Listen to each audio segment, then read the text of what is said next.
દીકરો દીકરી એક સમાન આવું તો આપણે અનેકવાર સાંભળતા જોઈએ છીએ, પણ તેમ છતાં આધુનિક યુગમાં એવા ઘણાય લોકો છે કે જે ગર્ભ પરીક્ષણ કરાવે છે. રાજકોટ પોલીસે ગર્ભ પરીક્ષણના ગોરખ ધંધાનો પર્દાફાશ કર્યો છે.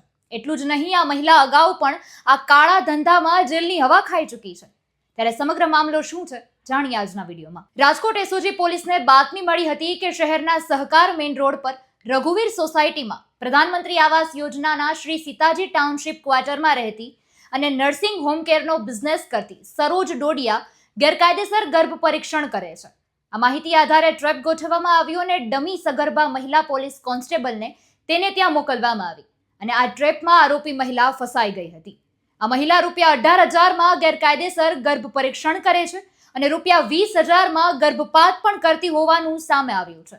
પોલીસે એ પણ જણાવ્યું કે આરોપી મહિલા અગાઉ વર્ષ 2021-22માં પણ ઝડપાઈ ગઈ હતી અને જેલમાં જઈ આવી ચૂકી છે. જે બાદ પણ આ મહિલાએ ગર્ભ પરીક્ષણનો એક કાળો કારોબાર ફરી શરૂ કર્યો હતો. ગત તારીખ 6 એપ્રિલ 2025ના રોજ રાજકોટ શહેર એસઓજી પીઆઈ SM જાડેજાની ટીમને એક સચોટ બાતમી મળી હતી કે રાજકોટ તાલુકા પોલીસ સ્ટેશન વિસ્તારમાં આવેલ સીતાજી ટાઉનશીપમાં એક મહિલા જેનું નામ છે સરોજબેન હિંમતભાઈ ડોડિયા, તેઓ ગેરકાયદેસર મહિલાઓનું ગર્ભ પરીક્ષણ કરે છે. આ બાબતની જાણ થતાં એક ટ્રેપ ગોઠવવામાં આવી, જેમાં RMC અધિકારી તથા રાજકોટ સિટી પોલીસની મહિલા કોન્સ્ટેબલની પણ મદદ લેવામાં આવી. આ ટ્રેપના અંતે આ મહિલા સરોજબેન ડોડિયાને પકડી લેવામાં આવેલ છે અને આ મહિલા વિરુદ્ધ રાજકોટ તાલુકા પોલીસ સ્ટેશનની રાજકોટ તાલુકા પોસ્ટેમાં BNSની કલમ 91 તથા 61 મુજબ ગુનો નોંધી વધુ તપાસ તજવીજ ચાલુમાં છે.